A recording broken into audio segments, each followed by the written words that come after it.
بەناوی خوای گەورە سڵاوتان لەبێت بەڕێزان لە کەشوهاوایەکی ساردا وەفدی پارتی دموکراتی کوردستان سەردانی شاری سلێمانی کردو لەگەڵ یەکێتی نیشتیمانی و بزوتنەوەی گۆڕان و بزوتنەوەی ئیسلامی کۆبەوە. کۆبوونەوەی پارتی لەگەڵ لایەنە سیاسیەکانی هەرێم لە قۆناغی یەکەمدا کۆتایی هات، بەڵام نازانرێت قۆناغی دووەمی کۆبوونەوەکان کەی دەست پێ دەکاتەوە. پەیماندارێک لە بەڕێزان لە بەشی یەکەم ڕابوون معروف ئەندامی پەرلەمانی کوردستان لە فراکسیۆنی گۆڕان تاوتوی ئەم پرسە دەکەن لە سەرەمان پرس لە بەشی دووەم لەتیف نێروەیی وتەبێژی ئەنجومەنی ناوەندی یەکێتی نیشتیمانی کوردستان لەگەڵمان دەبێت. سەرەتا راپۆرتێک دەبینین، دواتر لەگەڵ میوانەکانمان درێژە بەم پرسە دەدەین. وەفدی پارتی دیموکراتی کوردستان سەردانی شاری سلێمانی کردو لەگەڵ یەکێتی نیشتیمانی و بزوتنەوەی گۆڕان کۆبوونەوە. وەفدەکەی پارتی لە سەرەتای سەردانەکەی بۆ سلێمانی سەردانی مەکتەبی سیاسی یەکێتی کردو لەگەڵ وەفدی یەکێتی کۆبوونەوە. دوای کۆبوونەوەکە هەریەک لە فازڵ میرانی سکرتێری مەکتەبی سیاسی پارتی و مەلا بەختیار بەرپرسی دەستەی کارژێڕی مەکتەبی سیاسی یەکێتی کۆنگرەیەکی ڕۆژنامەنووسیان ئەنجامدا. دڵنیاتانەکەم کە کۆبوونەوەکەمان کۆبوونەوەیەکی باش بوو.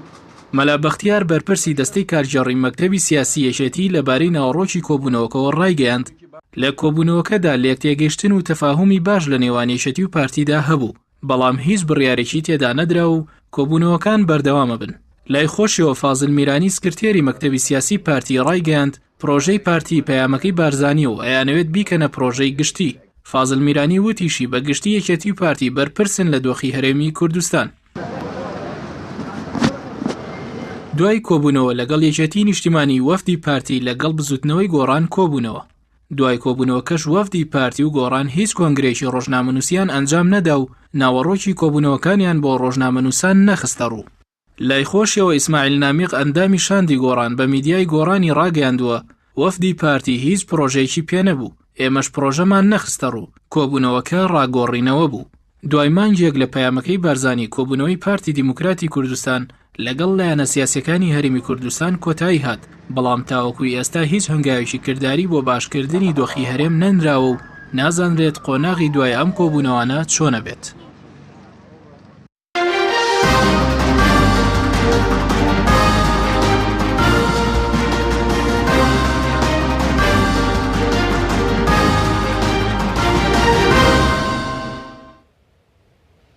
دووبارە سڵاوتان لەبێت بەڕێزان.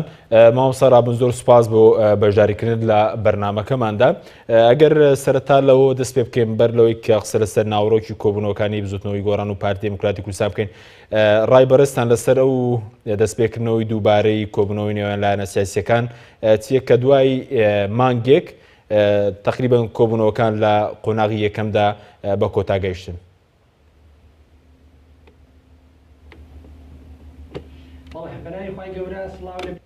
شتەکان سڵاو لە بەڕێستان. لە ڕاستیدا کۆمەڵە قەیرانی کوشندا ڕوبەڕووی گەلەکەمان بووە هەم لەسەر ئاستی دارایی و هەم لە ئەسەر ئاستی سیاسی. بە تاکید ئەمە ڕنگدانەوەی خراپی هەیە بەسەر کۆی دانیشتوانی وڵاتەکەمان و لەگەڵیشیدا تەبعاً بەسەر پەیوەندی نێوان لایەنە سیاسیەکان. ئێستا خۆتان دەزانێن جموجۆڵ و خولێشتری دانیشتن و گفتوگۆ لە نێوان لایەنە سیاسی سەرەکیەکان دەستی پێکردوێتەوە. ئێمە هیوامان وایە کە بگا بە ئەنجامێک کە بە قازانجی دیموکراسی و خواست و خۆشگوزەرانی گەلەکەمان بێ. بەڵێ، ینی ڕاتشێ لەسەر ئەو کۆبوونەوانە بە ئیجابیان دەبینی ئەوەی کە لە ماوەی مانگێکدا ئەوەندەی کە کراوە هیچ بەدەست هاتووە؟ هێشتا دانیشتەکان لە سەرەتادان لە دیدی ئێمەوە جارێ زووە بڕیار لەسەرەوە بدەین کە بە ئەنجامێکی پۆزیتیڤ دەگەین یان نا، بەڵام ئومێدمان وایە بە ئەنجامێکی پۆزیتیڤ بگەین و لایەنەکان بەرپرسیارانە تەعامل بکەن. زۆر باشە، بەڵام نێتی ئەوەی کە لە کۆبوونەوەکاندا بەڕێز چاودێری کردبێت، ینی ئەوەی لێ دەخوێنرێتەوە کە قۆناغی داهاتوو و قۆناغێکی پۆزیتیڤ بێت بۆ کۆبوونەوەی نێوان لایەنە سیاسیەکان. پارتی دیموکراتی کوردستان تەبەنی بەیاننامەکەی کاک مەسعودیان کردووە کە ئاماژەیە بۆ گۆڕانکاری لە هەر سێ سەرۆکایەتی هەرێم و حکوومەت و پەرلەمانی کوردستان لە ڕووی مەبدەئیەوە بستنەوە گۆڕان و لایەنە سیاسیەکانی تریش ئامادەن گفتوگۆ لەسەر ئەو بەیاننامە ئەو مەبدەانە بکەن، بەڵام جاری هێشتانە نە پارتی دیموکراتی کوردستان و نە لایەنەکانی تر میکانیزمی خۆیان و دیدی خۆیان پێشکەش نەکردووە لەسەر ئەوەی چۆن ئەو گۆڕانکاریانە میکانیزمێکی یاسایی و عملی وەربگرن لێدا دەردەکەوێت کە لایەنەکان دەتوانن بەسەر جیاوازەکانیان دەزاڵ ببنیان جارێ زووە بڕیان لەسەرەوە بدەین. بەڵێ ینی چۆن ماوەسە جارێ زوێ ئەو مانگێک تێپەڕی خەڵکی کوردستان چاوەڕێوەیە کەم دۆخەنە هەموارە ینی کۆتایی پێبهێنێ دوای مانگێک هۆکاری چیە مەسەرەن ئەگەر پارتیە میکانیزمێکی دانەناوە بۆ جێبەجێکردنی مەسەرەن پامەکەی مەسعود بارزانانی لایەنەکانی ترە مەسمەوەیە کە میکانیزمیان ئایا داناوە بۆەوەی کە مەسەرەن بە چ جۆرێک گۆڕانکاری بکرێت لە هەرچێ سەرۆکاتێکە بۆ ڕاستەخۆ قسەرە سەرەوە ناکرێت کات دەکوژرێ ینی بۆ چۆن گۆڕانکاری بکرێت لەو سێ سەرۆکاتی دەزانی کەناڵی گۆڕانکاری لە دۆخی خەڵک و وەزعی سیاسی و هەموو بابەتەکانیش ئەوە نییە کە هەموو لایەنەکان بەیەکەوە مەحکوم بکرێن ئەگەر جەماوەری گەلەکەمان دەنگدرانی خەڵکی کوردستان تێبین و سەرنجێکیان لەسەر استراتیژی سیاسی و دیدە سیاسەکانی ئێمە هەیە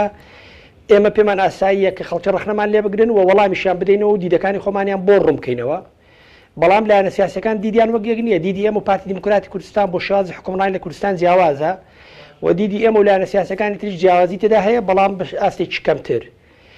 پێویستە فشار لە کۆمەڵگەی مەدەنی و لە شەقامەوە واضح بێ کە ڕخنەکە چییە تا بتوانین وەڵامی بدەینەوە ئێمە دیدی خۆمان ڕوون کردوتەوانێ لەسەر ئەوە خۆتان دەزان بستنەوەکەمان ڕوبەڕووی کۆمەڵێک بارودۆخینە هەموار بووەتەوە ئێمە ئێستاش لە پەیوەند بە دیموکراسی و مافی ڕەوای گەلەکەمان لە دادپەروەری و خۆشگوزەرانی و ئازادی جۆرا جۆرەکان وەکو پێشتر پێداگیری دەکەین بەڵام ئومێدمان وایە میکانیزمێک بدۆزنەوە لەگەڵ پارتی دیموکراتی کوردستان بە پلە یەکەم و لەگەڵ لایەنە سیاسەکانی تریشکە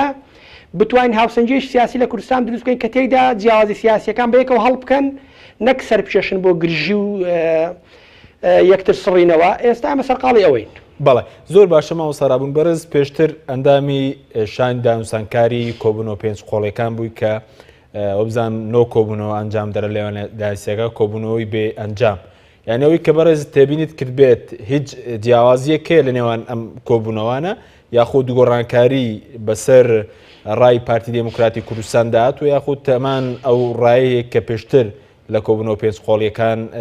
ئەو ڕایە هەبوو. دەزانی با بۆ دیدێکی تایبەتی خۆم بە ڕاشکاوانە پێت بڵێم ئەوش ئەوەیە کە من پێم وایە لە کوردستان لە ئێستادا دوو مەدرسەی چالاک دوو دیدەگای سیاسی چالاک هەن دیدێکیان پارتی دیموکراتی کوردستان ڕابەرایەتی دەکات کە دیدی سیاسی و مەدرسە سیاسیەکەی واضحە لە مناسباتی جۆرا و جۆرە ئەوان دیدی سیاسی خۆیان بۆ حکومڕانی و بەڕێوەبردنم کۆمەلگای ڕوون کردوێتەوە و مەدرسەیەکی سیاسی تر و دیدێکی سیاسی تر کە بڵتنەوەی گۆڕان لە پێشەوەیەتی یان هێزی سەرچیەکەیەتی ئێمەش لە مناسباتی جۆرا و جۆردا دیدی سیاسی خۆمان ڕوون کردوێتەوانێ ئەوە حاڵەتێکی سروشتە لە کۆمەلگاکاندا دیدی سیاسی جیاواز هەبن بۆ بەڕێوەبردن ئەم دوو دیدە سیاسیە لە کۆبوونەوە پێنج قۆڵیەکان و پێشتریش لە پەرلەمانی کوردستان لایەنە سیاسیەکان نەمانتوانیوە بگەین بە شوێنێک هێڵێکی ناوەڕاست کە تێیدا بەبێ لێکەوتەی خراپ ئەو جیاوازیانە بەسەریاندا زاڵ ببین و کەناڵێکی یاسایی بۆ بدۆزینەوانێ بۆ ڕێخستنیان بۆ ئاقارە گەیشتین بۆ شوێنە گەیشتین کە هەموو خەڵکی کوردستان و لایەنە پەیوەنددارەکان لێ ئاگدارن ئێستا دوای گۆڕانکارەکانی ناوچەکە و هەرێم کۆمەڵک بابەتی تر هاتوونەتە ئاراوە من شخصی خۆم و لە بستنەوەی گۆڕانیش ئومێدمان وایە کە بە ئەنجامێکی پۆزیتیڤ بگەین بەڵام ئێستا زووە بڕیار لەسەرەوە بدەین کە بە ئەنجامێکی پۆزیتیڤ دەگەین یان بەڵێ بەڵام تۆ وەڵامی پرسیارەکەی من نەداوە ینی پێ دوایە گۆڕانکاری بەسەر ڕای پارتی داهاتووە لەوەی کۆبوونەوە پێنج قۆڵەکان و ئێستش ئێستا پارتی دیموکراتی کوردستان دەڵێن ئامادەن کە لە دیدی بەڕێز قسەکەرە سەرچەکانی پارتیەوە ئەوان دەڵێن ئەو کاتە ئەوان پێیان وا بووە کە دیدی سیاسی ئەو کاتی ئەوان ڕنگدانەوە و ڕەتفعلی شەڕی داعش بووە لە ڕوبەڕووبوونەوەی هەرێم و ئەو ڕوبەڕووبوونەوەی هەرێم لەگەڵ ڕێکخراوی تیرۆریستی داعش ئێستا لە دیدی ئەوانەوە ئەوان قسەکەرەکانیان دەڵێن مادام گۆڕانکاری لە شەڕی هەرێمی کوردستان و داعش ڕووی داوە بە قازانجی گەلەکەمان و هەرێمی کوردستان طبعا وەک دەستخۆشەیەک بۆ هێزی پێشمەرگەی قارەمان کە ڕۆڵی سەرچیان بینیوە لە یەکلاکردنەوەی ئەو شەڕەدا ئێستا ئەوان دەڵێن ئێمە ئامادەین کە گفتوگۆ بکەین لەسەر گۆڕانکاری لە پۆستی سەرۆکاتی هەرێمی کوردستان بۆ اعتیبارەی کە ویلایەتی قانونی و تێرمی کاک مەسعود لە ڕوو قانونیەوە خۆتان زان کۆتایی پێ هاتووە و حەلێک بدۆزینەوانێ بۆ شەشەکان هەم لە دۆسی سەرۆکاتی هەرێم هەم لە دۆسی حکوومەتی هەرێمشدا بڕێژینەوە و هەم لەگەڵشیدا ئەوان دیرێکی تایبەتی خۆیان هەیە سەبارەت بە سەرۆکاتی پەرلەمانی کوردستان ئێمە ئەو وەک یەک پاکێج ئەو سێ دۆسیە بەیەک و ئامادەین گفتوگۆی لەسەر بکەین. هێشتا پارتی دیموکراتی کوردستان میکانیزمی خۆی پێشکەش نەکردو تا ئێمە بڕیار لەسەر بدەین چاوەڕی بەرنامە و دیدی پارتین بۆ میکانیزمی جێبەجێکردنی ئەو دیدەی کە پێشنیاری کردووە کە گۆڕانکاری لە هەرسی سەرۆکاتێکە ڕوو بدە. بەڵێ زۆر باشە گەر بێنە سەر ئەو ناوەڕۆکی کۆبوونەوەکەی ئەمڕۆی نێوان بزوتنەوەی گۆڕان و پارتی دموکراتی کوردستان ئەوەندەی کە بەڕێستان زانیاریتان هەبێت لە کۆبوونەوەکەدا ئایا کۆبوونەوەکە کۆبوونەوەکی باش بوو یاخود کۆبوونەوەیەک بووە کە هەردوو لە هاوڕان نەبوونە لەسەر چارەسەرکردنی کێشەکان؟ کۆبوونەوەی ئەوڕۆ لە ڕووی مەبدەئیەوە وەفدی و شاندی ئێمە حەزیان کردووە پێشنیاریان کردووە کە گوێ لە دیدی پارتی دیموکراتی کوردستان بگرن بۆی بە فەرمی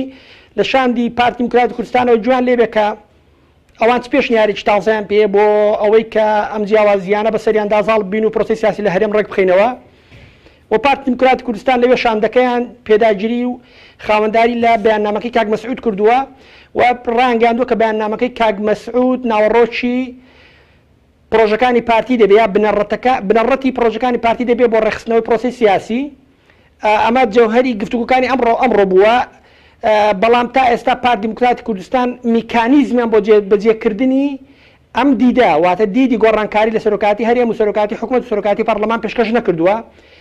لایەنە سیاسیەکان بە تاکید میکانیزمی خۆیان حاضر دەکەن و لە پێشەوە هەمووشان بۆ اعتباری پێشنیارەکە پێشنیاری پارتیە، پارتیش میکانیزمی خۆی حاضر دەکا، دوجار بە تاکید لایەنە سیاسیەکان گفتوگۆ لەسەر میکانیزمانە دەکەن. زۆر باشە، بەس مامۆستا تاکو ئێستاوەی کە بەڕێز وتت لە کۆبوونەوەکاندا ینی پارتی هیچ پرۆژەیەکی پێ نەبووە بۆ نمونە بڵێت ئەوە پرۆژەی منە بۆ گۆڕانکاری لە سەرۆکایەتی هەرێم لە حکوومەت لە پەرلەمان؟ نەخێر تا ئێستا پارتی دیموکراتی کوردستان میکانیزمیان بۆ جێبەجێکردنی ئەو دیدە واتە دیدی گۆڕانکاری لە سەرۆکاتی هەرێم و حکوومەت و پەرلەمان پێشکەش نەکردووە. بەڵێ ئەی بزوتنەوەی گۆڕانیت پرۆژەیەکی هەیە یاخود لەو کۆبنەوەدا پرۆژەی خستۆتە ڕوو بۆ پارتی؟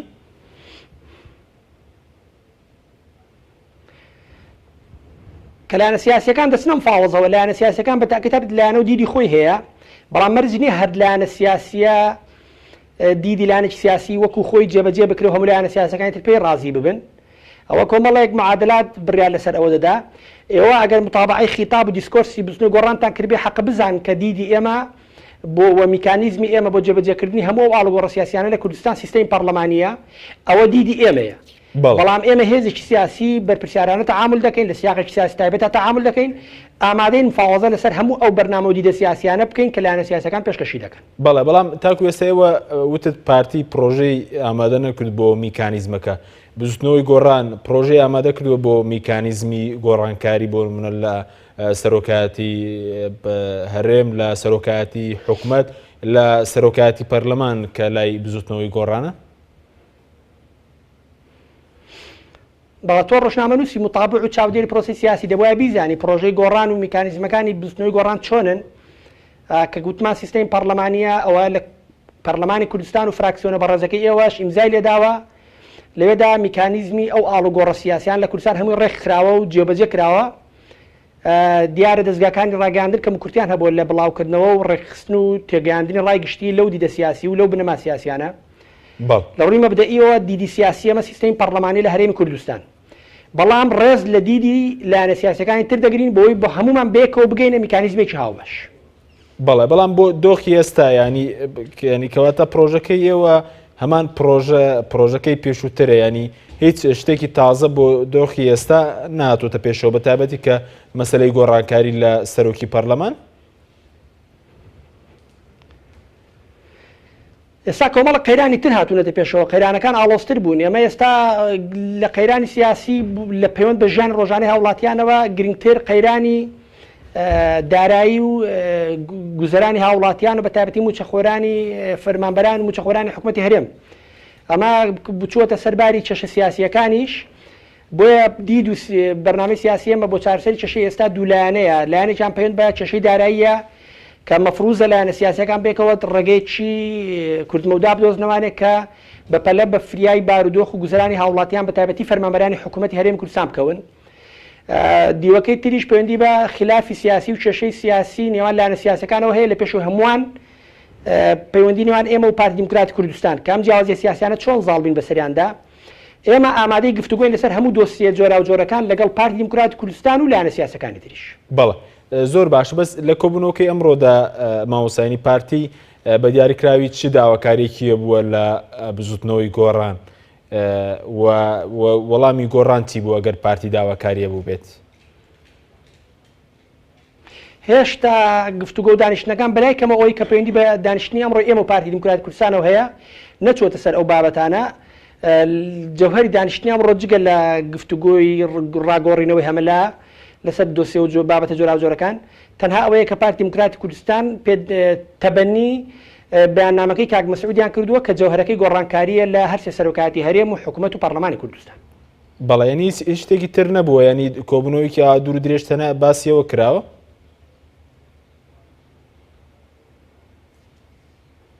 ئەگەر ئەو بەیاننامەی جێبەجێ بکرێەوە کەم نییە مامۆستا. بەڵێ زۆر باشە، بەڵام دوای کۆبوونەوەکە بەشێک لە بەرپرسانی پارتی باسییانەوە کردووە کە بە ئەو بەستەڵەکە سیاسی کە لە نێوان بزوتنەوەی گۆڕان و پارتیدا هەبووە شکاوە. ینی پێ دوایە ئەم کۆبوونەوەیە ئەو پەیوەندی نێوان بزوتنەوەی گۆڕان و پارتی دیموکراتی کوردستان ئاسایی بکاتەوە؟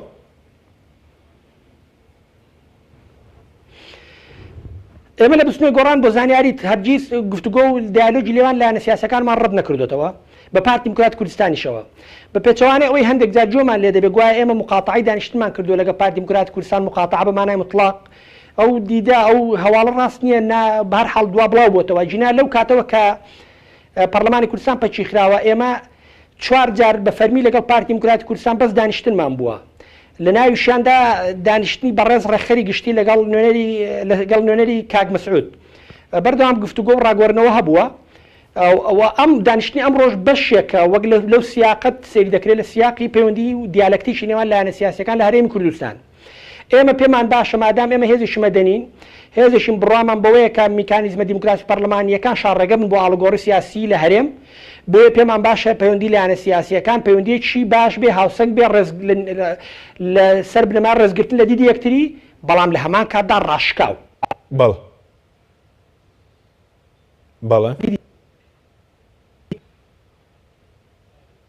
بەڵێ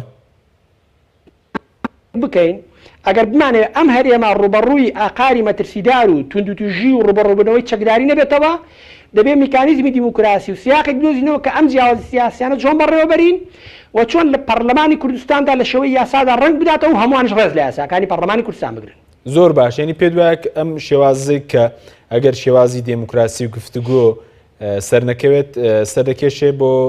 ململانەی چەکداری لە کوردستان ئەم جارە؟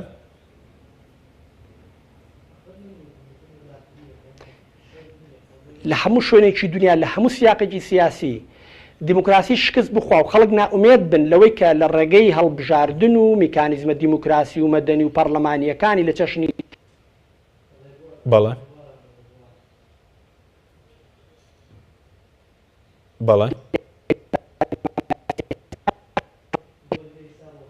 بەڵێ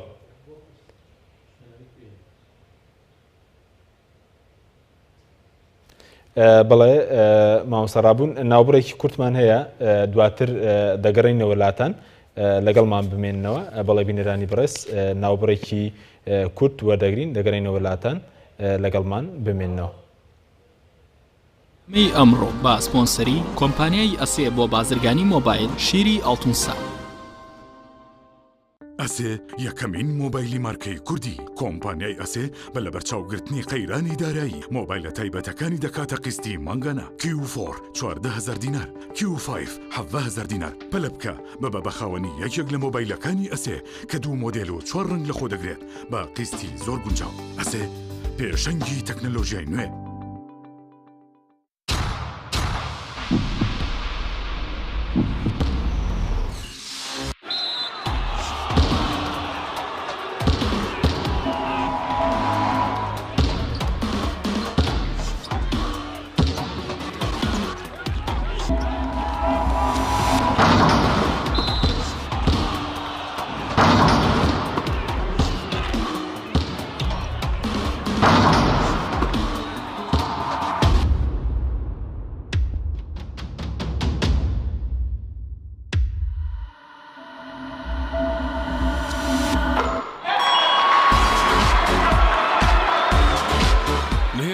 سەرکەوتنە گەورەیە تەنها شیری وشکی ئاڵتونسای تەمێکی ڕاستەقینە و 100% سروشتی نۆشی کەو هەمیشە بە بەهێزی بمێنەرەوە کاتر نییە بچیتە بازار بۆ کڕنی پێداویستی ئەلیکترۆنیەکان وەک هەمیشە کۆمپانیای ئەسێ خزمەتگوزاری نوێی بۆ ئامادەکردوون ئێستا دەتوانیت لە ڕێگەی ئینتەرنێتەوە سەرجەم ئامێرەکانی کۆمپانیای ئەسێ بکڕی و هەموو جۆرە کارتێکی موبایل و ئینتەرنێت بەدەست بخەیت ئێمە بۆتان دەگەێنینە ماڵ و شوێنی کارەکانتان لە ڕێگای کارتی ئەسێەوە ئەبیتە بەشداربووی سەرەکی ئەم خزمەتگوزاریە لە 25 دلار زیاتر پێداویستی بکڕە و کرێ گواستنەوەکەت لەسەر کۆمپانیا دەبێت ئەسێ پێشەنگی تەکنەلۆجیای نوێ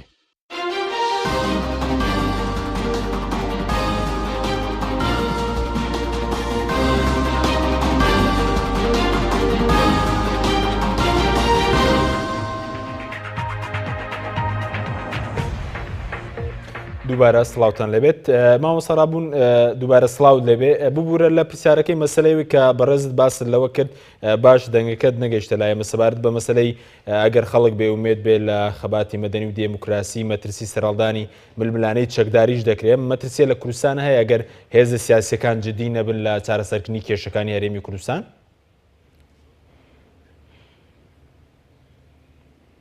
بەڵێ کورتێ قسەکانم بە پوختیەوە بوو کە هەر کاتێک خوا نەخواستا کە پرۆسی سیاسی شکست بخوا دیموکراسی شکست بخوا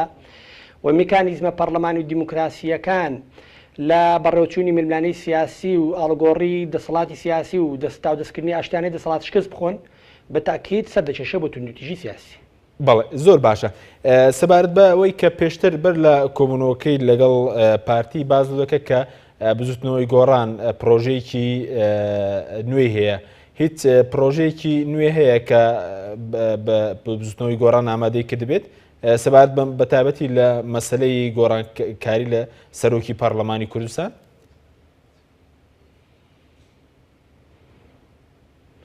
من نەموتەوە بزوتنەوەی گۆڕان پرۆژەیەکی نوێ هەیە. زۆر باشە بەڵام دوێنێ پەرلەمانتارێکی بزوتنەوەی گۆڕان لای ئێمە بوو باسی لەوە کرد کە ئەوان خۆیان ئامادە کردووە بۆ کۆبوونەوەکەی سپەی لەگەڵ پارتی بە پرۆژە بەشداریە و کۆبوونەوە دەکا بەڕێز ئاگادار نیت کە هیچ پرۆژەیەک ئامادەکرابێت.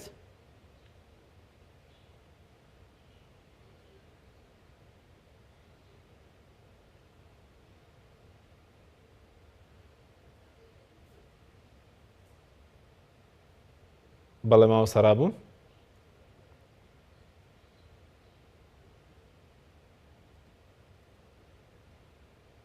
بەڵێ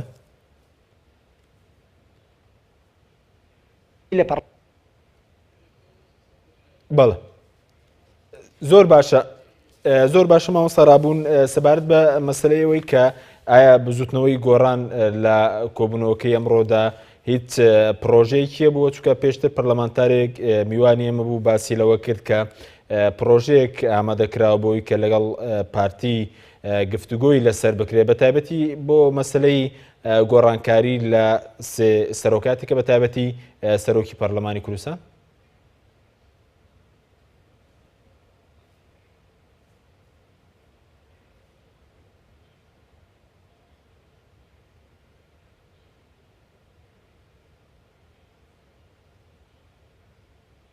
بەڵێ مامۆستا ڕابوون گوێ لە ئێمە مامۆستا.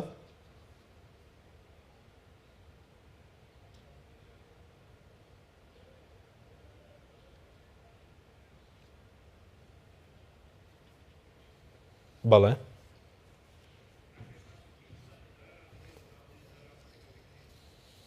بەڵێ بینەرانی بەڕێز ناوبڕێکی کورت وەردەگرین دواتر دەگەڕێنە وڵاتان لەگەڵمان بمێننەوە. وەفدی پارتی دیموکراتی کوردستان سەردانی شاری سلێمانی کرد و لەگەڵ یەکێتی نیشتیمانی و بزوتنەوەی گۆڕان کۆبوونەوە. وەفدەکەی پارتی لە سەرەتای سەردانەکەی بۆ سلێمانی سەردانی مەکتەبی سیاسی یەکێتی کرد و لەگەڵ وەفدی یەکێتی کۆبوونەوە. دوای کۆبوونەوە کە هەریەک لە فازڵ میرانی سکرتێری مەکتەبی سیاسی پارتی و مەلا بەختیار بەرپرسی دەستەی کارژێڕی مەکتەبی سیاسی یەکێتی کۆنگرەیەکی ڕۆژنامەنووسیان ئەنجامدا. دڵنیاتانەکەم کە کۆبوونەکەمان کۆبوونەوەیەکی باش بوو. مەلا بەختیار بەرپرسی دەستەی کارژێڕی مەکتەبی سیاسی یەکێتی لەبارەی ناوەڕۆکی کۆبوونەوەکەوە ڕایگەیاند لە کۆبوونەوەکەدا لێک تێگەیشتن و تەفاهومی باش لە نێوان یەکێتی و پارتیدا هەبوو بەڵام هیچ بڕیارێکی تێدا نەدرا و کۆبوونەوەکان بەردەوامە بن. لای خۆشیەوە فازڵ میرانی سکرتێری مەکتەبی سیاسی پارتی ڕایگەیاند پرۆژەی پارتی پەیامەکەی بارزانیە و ئەیانەوێت بیکەنە پرۆژەی گشتی. فازڵ میرانی وتیشی بە گشتی یەکێتی پارتی بەرپرسن لە دۆخی هەرێمی کوردستان. دوای کۆبوونەوە لەگەڵ یەکێتی نیشتیمانی وەفدی پارتی لەگەڵ بزوتنەوەی گۆڕان کۆبوونەوە. دوای کۆبوونەوەکەش وەفدی پارتی و گۆڕان هیچ کۆنگرێکی ڕۆژنامەنووسیان ئەنجام نەدا و ناوەڕۆکی کۆبوونەوەکانیان بۆ ڕۆژنامەنووسان نەخستە ڕوو. لای خۆشیەوە ئیسماعیل نامیق ئەندامی شاندی گۆڕان بە میدیای گۆڕانی ڕاگەیاندووە وەفدی پارتی هیچ پرۆژەیەکی پێ نەبوو، ئێمەش پرۆژەمان نەخستە ڕوو، کۆبوونەوەکە ڕاگۆڕینەوە بوو. دوای مانگێک لە پەیامەکەی بارزانی کۆبوونەوەی پارتی دیموکراتی کوردستان لەگەڵ لایەنە سیاسیەکانی هەرێمی کوردستان کۆتایی هات، بەڵام تاوەکوی ئێستا هیچ هەنگاوێکی کردداری بۆ باشکردنی دۆخی هەرێم نەنراوە و نازانرێت قۆناغی دوای ئەم کۆبوونەوانە چۆنە بێت.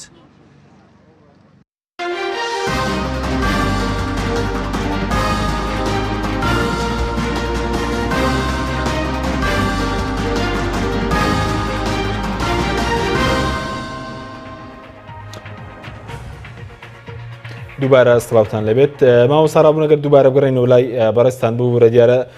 دەنگەکەتان باش نەگەیشتە لای ئێمە سەبارەت بە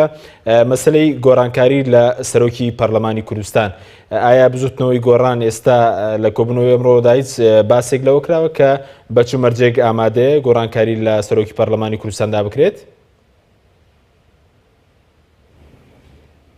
ئەمڕۆ قسە لەو بارانە بەجیان نەکراوە وە گوتم بۆ جاری شکەش بۆتان تاکید بکەمەوە. شاندی پارتی دیموکراتی کوردستان تاکیدیان کردو تەوانێک ئەوان تەبەنی بەیانەکەی کاک مەسعودیان کردووە و بەیانەکەی کاک مەسعود بنەڕەتەکانی بریتە لە گۆڕانکاری لە سەرۆکاتی هەرێم و سەرۆکاتی حکوومەت و سەرۆکاتی پەرلەمانی کوردستان وەک یەک پاکێج. لە ڕووی مەبدەئیەوە ئێمە ئەم پێشنیارە بۆ گفتوگۆ پەسەند دەکەین ڕەتی ناکەینەوە و وەک دەواازەیەک سەیری دەکەین بۆ ڕێخستنەوەی پرۆسی سیاسی لە هەرێم. بەڵام هێشتا زووە بڕیار بدەین کە ئایا ئەم گفتوگویانە ئەنجامێکی باشیان دەبێ یان نابێ، بەڵام ئێمە ئومێدمان وایە لایەنەکان بەرپرسیارانە تەعاملکەن و بە ئەنجامێکی باش بە قازانجی گوزەرانی هاوڵاتیان و ڕێخستنەوەی سیستەمی سیاسی و دیموکراسی لە کوردستان کۆتایی پێ بێ. بەڵە زۆر باشە بەس سەبارەت بە ئاساییکردنەوەی پەیوەندەکانی پارتی و بزوتنەوەی گۆڕان ئەم کۆبوونەوە سەرەتایە بۆ ئاساییکردنەوە کە ینی دەرگایەکی نوێ لە نێوانم دوو هێزە دەکاتەوە یاخود پەیوەندەکان لەوە ئاڵۆسترن بە جۆرە لەم کۆبوونەوانە ئاسایی بکرێنەوە. پەیوەندیەکانی ئێمە و پارتی و ئەو تەشەنجات و گرژیانی بۆی دروست بۆ ڕنگدانەوەی دیدی سیاسی و بەرنامەی سیاسی ئێمە و پارتی دیموکراتی کوردستانە بۆ حکومڕانی و ڕێخستنەوەی ئەزمموی حکومڕانی لە هەرێم کە جیاوازیمان هەیە. ئێمە پێمان سروشتیە لایەنە سیاسیەکان لە وڵاتدا لە هەر شوێنێکی وڵاتێکی دیموکراتدا جیاوازیان هەبێت لە دیدەگای سیاسی خۆیان، بەڵام دۆخی خراپ ئەوەیە کە سیاقێکی دیموکراتی جێ نەخێن کەم لە ئەم جیاوازی سیاسیانە تێیدا بەڕێوە بچن بەبێ ئەوەی سەر بکێشن بۆ گرژی سیاسی. تا ئێستا لە هەرێمی کوردستان ئێمە نەماتوانیوە ئەمە بکەین. ئێمە ئومێدمان وایە دەرگوازەیەک بۆ سیاقێکی دیموکرات و ڕێخستنەوەی پرۆسی سیاسی لە هەرێم بکرێتەوە. بەڵێ زۆر باش سەبارەت بەوەی کە بە بچوونی بەڕێزت دەبێت هەنگاوی دوای ئەم قۆناغی یەکەم کە ئێمە دوای مانگێک پارتی لەگەڵ سەرجەم لایەنەکان کۆبوو هەنگاوی دوای ئەم قۆناغە دەبێت چی بێت بەوەی کە کۆبوونەوەکان بەرهەمدار بن؟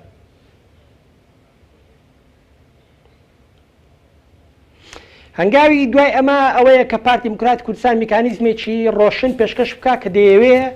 ئەم گۆڕانکاریە سیاسیانە لە سەرۆکاتیەکاندا بەرمەبنای چ میکانیزمێکی سیاسی و یاسایی ڕووبدەن و بەڕێوە بچن. لەوێدا ئەگەر لایەنە سیاسیەکان تێبینی و سەرنجیان هەبوو لەسەر بە دیدی پارتی دیموکراتی کوردستان ئەوە بە تاکید گۆڕینەوەی دیدەکان ڕوودەدا،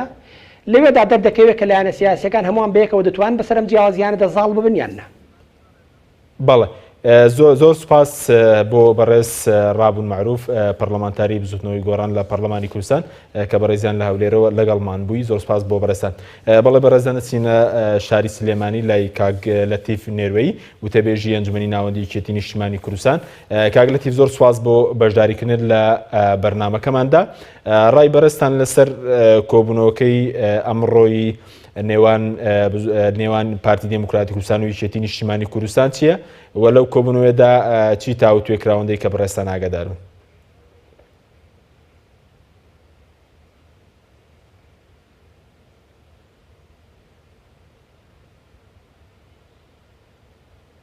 بەڵێ کاک لەتیف.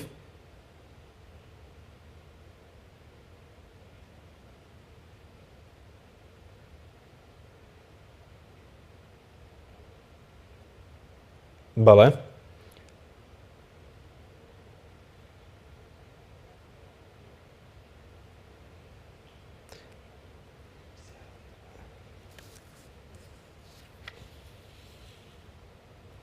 بەڵێ کاک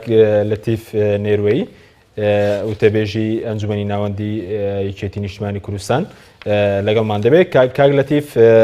ئەگەر گوێت لێم ببێ سوپاس بۆ بەشداریکردن لە بەرنامەکەماندا سەبارەت بە ناوەڕۆکی کۆبوونەوەکەی ئەمڕۆی یەکێتی نیشتیمانی و پارتی دموکراتی کوردستان چی بوو؟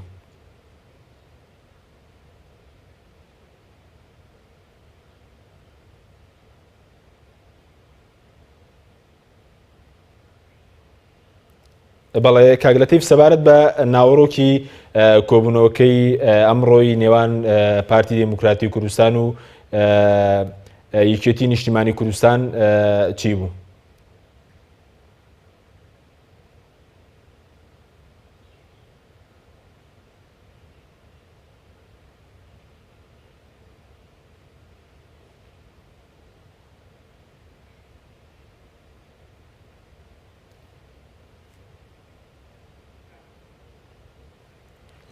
بەڵێ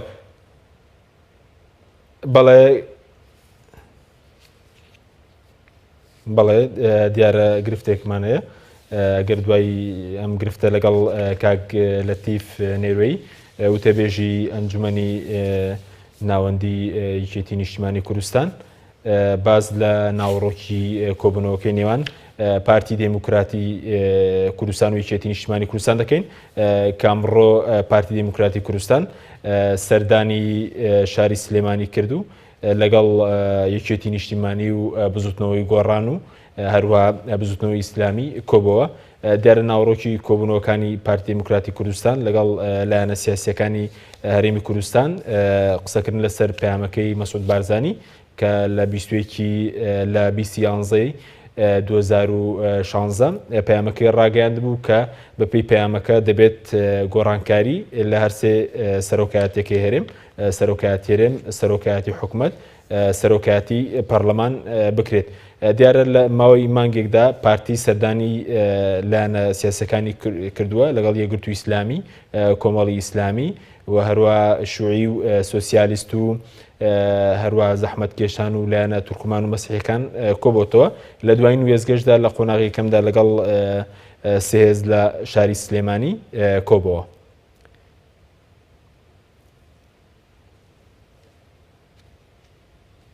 بەڵێ بەڵێ دیارەوەی کە بەپێی وەکو پێشتر میوانەکەمان کاک ڕابوون معروف باسی لێوە کرد لە کۆبوونەوەکەی ئەمڕۆدا تەنها کۆبوونەوەکی ڕاگۆڕینە بووە لە نێوان پارتی دموکراتی کوردستان و بزوتنەوەی گۆڕان و تاکو ئێستا پارتی دموکراتی کوردستان میکانیزمێکی دیاری نەکردووە بۆی کە چۆن گۆڕانکاری لە سێ سەرۆکایەتەکەی هەرێمی کوردستاندا بکرێت و دواتر لە قۆناغی دووەمی گفتوگۆکاندا قسە لەسەرەوە دەکرێت کە چۆن گۆڕانکاری بکرێت.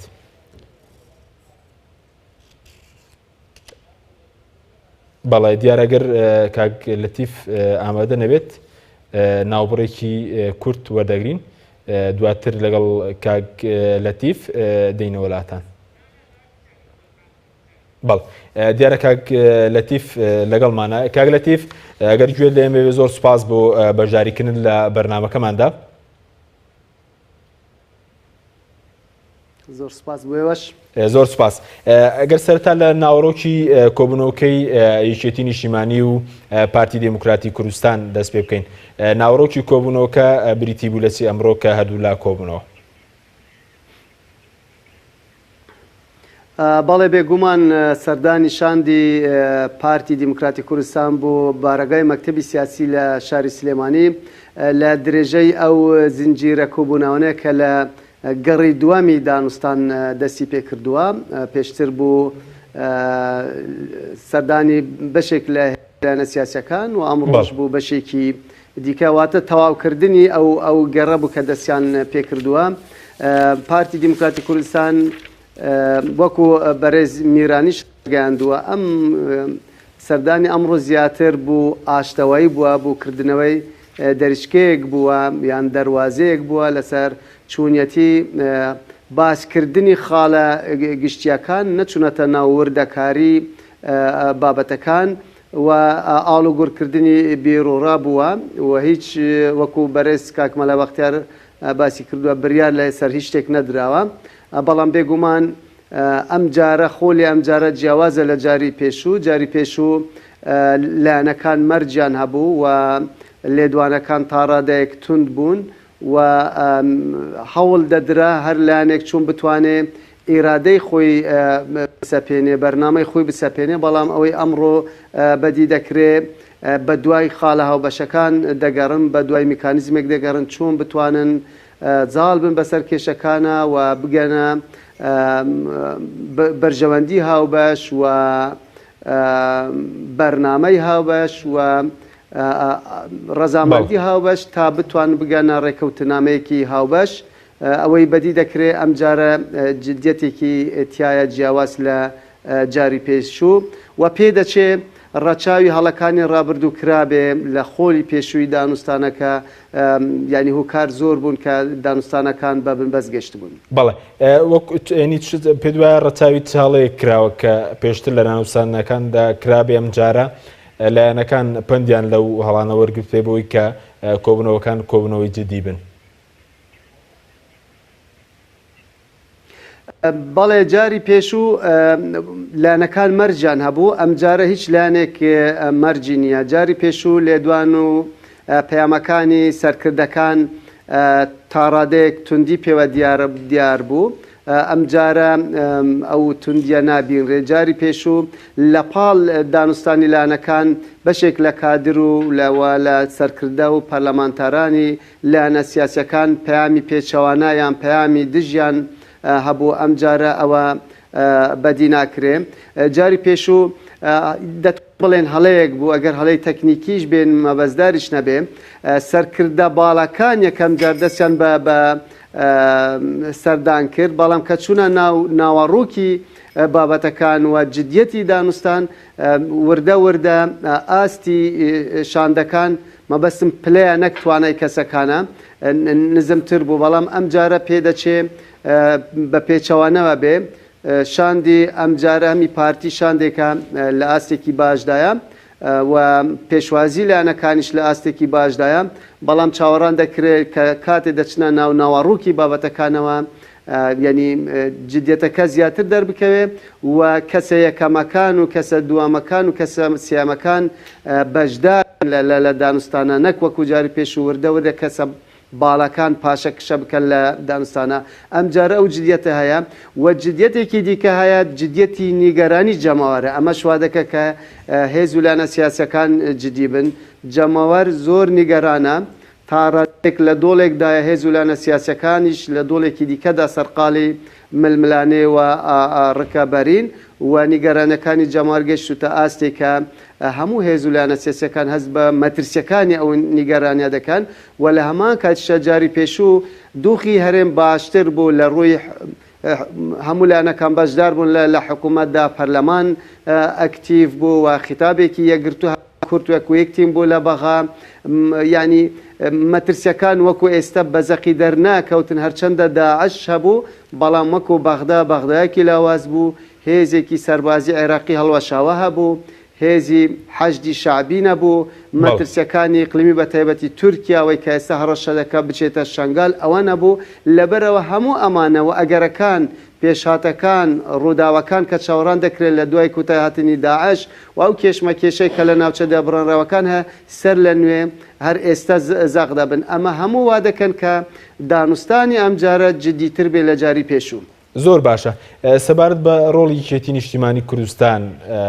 یەکێتی نیشتیمانی توانێت چ ڕۆڵێک ببینێت لە مەسەلەی چارەسەرکردنی قەیرانی سیاسی هەرێمی کوردستان و ئایا هیچ پرۆژەیەک هەیە لە یەکێتی نیشتیمانی کوردستانەوە بۆ چارەسەری ئەم بارودۆخە؟ کاکە حەکیم هەر لە سەرەتای سەرهەڵدانی قەیرانەکان یەکێتی یەک پەیامی ڕاشکاوانەی هەبوو ئەویش ئەوە بوو کە هیچ چارەیەکی تر نییە دانوستان هیچ بەدیلێکی ناکوکیەکان چەند بەردەوام بێ کێشەکان چەند بەردەوام بن و پەیامەکان چەند تند بن ڕەوشەکە چەند ئاڵوز بێت دوجار هەر ئەبێت لە سەرمێزی دانوستان دابنیشن و لە ڕێگای دانوستانەوە کێشەکان چارەسەر بگەنە ڕێکەوتنامەیەکی سیاسی بۆ ئەوە دواتر لە بواری یاسایی کێشەکان ڕۆ لە چارەسەر بێ و بێگومان کاتێ ڕێکەوتنامە سیاسی دەکرێت و هەموو لایەنەکان وەکو یەک تیم توانەکان پسپوریەکان بخەنەگەر بۆ ئەوەی قەیرانەدارەیەکانیش هەوڵ بدەن بەرەو چارەسەر ببن و کورد وەکو یەک تیم خۆی ئامادە بکە بۆ بەغدا یەکێتی هەمیشە ئەمە پەیامەکەی بوو بەڵام بەداخەوە ئەو کاتە ینی لایەن هەبوو ئامادە نەبوو دانوستان بکە ئامادە نەبوو لەگەڵ یەکتردا بنیشن چونکە مەسەلەی دانوستان وەکو جۆرێکە لە خەبات و جۆرێکیشە لە بەڕێوەبردننی ململانەکان بەڵام خەباتی دانوستان جیاوازە خەباتێکی ئارەزومەندانەیە و بە دوای ئەوە ناگەڕن خاڵی لاوازی یەکتر بەڵکو بە دوای خاڵە هەوبەشەکان دەگەڕن بە دوای ئەوە ناگەڕن ئیرادەی خۆیان بسەپێنن لە دانوستانە بەڵکو بە دوای ئەوە گەڕن چۆن لایەنی بەرامبەریش قایل بکەن واتە دەبێ بوو دانوستان ینی پێشتریش باسم کرد ئەبێ ڕەزامەندی هەبێ نیەت پاکی هەبێ و کەشێک هەبێ کە متمانە بە یەکتر هەبێ خاڵە هەوبەشەکان دەستیشان بکەن بۆی ڕەزامەندیەکی هاوبەش شەبێت تا بتوانن ڕێکەوتنامەیەکی هاوبەش بکەن واتە یەکێتی بەتەنیا نەیدەتوانی ئەم لایەنە بەتایبەت پارتی و بزوتنەوەی گۆڕان بە زۆر لەسەر مێزێک کۆ بکاتەوە ئەمە خۆشبەختانە هەمووانەکەن گەشتنە و قاناتە کە هیچ لایەنێک لەم دۆخە سەرکەوتو نەبووە بڕواش ناکەم هیچ لایەنێک بتوانێت بڵێ من لەم دووخەدا سوودمەند بووم یان سەرکەوتوو بووم و هیچ لایەنێکیش نەیتوانیوە بتوانێت لایەنی دیکە بە تەواوەتی لە یاریەکە بکاتە دەرەوە و ئێستا خۆشبەختانە هەموو لایەنەکان بیر لەوە دەکەنەوە کە هەمویان پێکەوە دەتوانن وەکو یەک تیم یاری بکەن و بتوانن گەلەکەمان لەم دووخەی ئێستا دەرباز بکەن زۆر باش هەوڵەکانی هەمووی بۆ ئەوە بووە نەیویستووە لەگەڵ لایەنێک بێ دژی لایەنەکەی دیکە نەیویستووە لە سەداسە لەگەڵ لایەنێک بێ لە زەرری لایەنی کە دیکەدا هەوڵەکانی خۆی بخاتە گەر بەڵکو هەمیشە پەیام یەکێتی ئەوە بووە کە دۆخێک بێتەکایەوە هەموو لایەنەکانی هەرێمی کوردستان هەر لایەنێک بە پێی قەبارەی خۆی بە پێی دەوری خۆی بە پێسەنگی خۆی بەشدار بێت لە حکومڕانی و بەشدار بێت لە چارەسەرکردنی کێشە و گرفتەکان و شەریکێکی ڕاستەقینە بێت لە حکومڕانیدا زۆر باشە سەبارەت بە مەسەلەی کێشە ناوخۆیەکانی یەکێتی نیشتیمانی کوردستان هیچ کاریگەرێکیە لەسەرەوەی کە یەکێتی نیشتیمانی کوردستان دوو ڕای جیاوازیەوێ بۆ چارەسەرکردنی قەیرانی سیاسی و دارایی هەرێمی یاخود یەک ڕای جیاوازی هەیە نەخێر هیچ کاریگەریەکی نەبووە پێشتر کۆبوونەوە کراوە پێشتر هەواڵە پەیوەندیدارەکان ڕێکەوتون لەسەر دەستیشانکردنی ئەو تیمە یان ئەو شاندەی کە دەست بە دانوستان دەکا یەکێتی لەسەر هەندێک پرسی گرنگ ینی بۆچوونی جیاواز نییە بەرامبەر بە چوونەتی تەعاملکردن لەگەڵ بەغا چارەسەرکردنی ناوچە دابڕێنراوەکان هەڵوێستی یەکێتی بەرامبەر بە باکۆر بەرامبەر بە ڕۆژاوە بەرامبەر بە چارەسەرکردنی قەیرانەکانی ناوخۆی هەرێمی کوردستان تەنها و کێشانە کاریگەری هەیە لەسەر چوونەتی چارەسەرکردنی کێشە ناوخۆیەکانی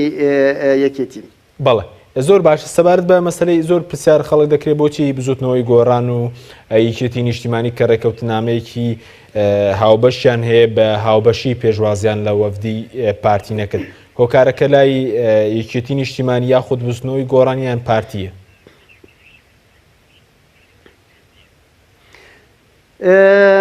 لەوانەیە هەر سێ هۆکار هەبێ لەوانە هیچیشیان نەبێ و هەر کامەیان بێ گرنگ ئەوەیە ئەم دوولایەنە پێشتر سەرکرداتی هاوبەش کۆبوونەوەیان کردووە و دوای ئاڵوگۆڕکردنی بیر و بچوونەکان بچوونی هاوبەشیان هەیە یەکێتی و بزوتنەوەی گۆڕان کە بۆچوونی جیاواز بۆ بچوونی هاوبەشی هەبێ لەسەر چوونەتی چارەسەرکردنی کێشەکان چوونەتی پێشوازیکردن لە شاندی پارتی واتە هەماهەنگی هەیە جام هەماهەنگیە بۆکو یەک تیم بەشدار بن لە دانوستانە یان بەجیابن دواتریش هەر پرسوڕا بە یەکتر دەکەن و بچوونە هاوبەشەکەش هەر بەردامە لەوانەیە وەکو هەنگاوی یەکەم ئەوە بە باش زانرابێ بۆی وەکو تیمی پارتی ڕاگەاندووەکە یانەوێ یەکەم هەنگا وەکو ئاشتیەک بێ ڕەخساندنی ئاشتی بێ دواتر دانوستانی جدی دەست پێ دەکات و لە داهاتوودا لەوانەیە هەمویان پێکەوە لایەنەکان پێکەوە کۆبوونەوەنەک هەر بەم شێوەیە چونکە دانوستانی فرەلایەنی کاتێکی زۆری دەوێ هەوڵێکی زۆری دەوێ ماندووبوونێکی زۆری دەوێ و لە هەمان کاتیشا گرفت و بربەست زۆرن بۆ گەشتن بە ڕێکەوتن نامەیەک لەبەر ئەمە لەوانەیەوە پێیان باش بێ یەکەم جار بەجیا یەکتر ببینن. بەڵێ زۆر باشە دوا پرسیارم بۆ بەرەستان کاک لەتیف پێ دوایە دەبێت ئێستا پارتی لەگەڵ سەرجەم لایەنە سیاسیەکان کۆ بۆ دوای پەیامەکەی مەسعود بارزانی کە مانگێک تێپەر دەبێت هەنگاوی دواتر چی بێ بۆ کۆبوونە چ زۆرە کۆبوونەوەیەک بەڕێوە بچێ ئەگەر بە کورتی بێ سوپاس دەکەین. ئەم جارە ینی لایەنەکانیش گویان لە پارتی گرتووە بزانین پارتی چ پرۆژەیەکی پێ ئەوان ڕایان گەیاندووە کە پرۆژەکە پەیامەکەی بەرێز بارزانیە و لە هەمان کاتیشە پارتیش ئەو پرسیارێک کردووە کە ڕێی ئێوە چیە لە سەرچوونەتی ینی قسەکردن یان بە عملی بە کردارکردنی ئەم پەیامەی بەرێز بارزانی مەبدەیان هەموو لایەنەکان پێشوازیان لەو پەیامە کردووە بەڵام دەمێنێتەوە سەروردە کاریەکان ئایا ئەم سێ سەرکاتیە چۆن گۆڕانکاریتیا بکرێ بەیەک پاکێج بێ بەیەک پاکێژش بێ بەڵام وردەکاری دەوێ مەسەلەن ئەگەر لە سەرکاتی هەرێمەوە ئایا و کەسە پارتی دەبێ یان پارتی نابێ ئایا لایەنەکان کەسێک دەستیشان دەکەن یان خۆدی پارتی ئایا ئەو کەسە کێ دەبێت چون ئەم لایەنە لەسەر ڕەزامەند دەبن بۆ حکوومەتیش بە هەمان شێوەیە حکوومەتەکە ڕاوان دەبێ یان حکوومەتێکی بە شێوازێکی دیکە بێت چۆن دەبێ حکوومەتەکە گۆڕانکاری بنەرەتی تیا دەکرێت یان هەندێک گۆڕانکاری بۆ سەرکاتی پەرلەمانیش بە هەمان شێوە ئەمە پێویستی بە هەنگاوی داهاتوو هەیە و پێوەستە بە جدیەتی لایەنە سیاسیەکانە بە تایبەتی پارتی دیموکراتی کوردستان تا چەند جدیە لە جێبەجێکردنی پەیامەکەی بەرێز بارزانین. بەڵێ بەرز لەتیف نێروێی و تێبێژی ئەنجومەنی ناوەندی یەکێتی نیشتیمانی کوردستان زۆر سوپاسی بەڕێزتان دەکەین بۆ بەشداریکردن لە بەرنامەکەماندا. بەڵێ بینەرانی بەڕێز سوپاس بۆ ئێوەش کە تاکو ئێستا لەگەڵمان بوون سوپاس بۆ هاوکارانم تا بەرنامەیەکی تر خواتان لەگەڵ.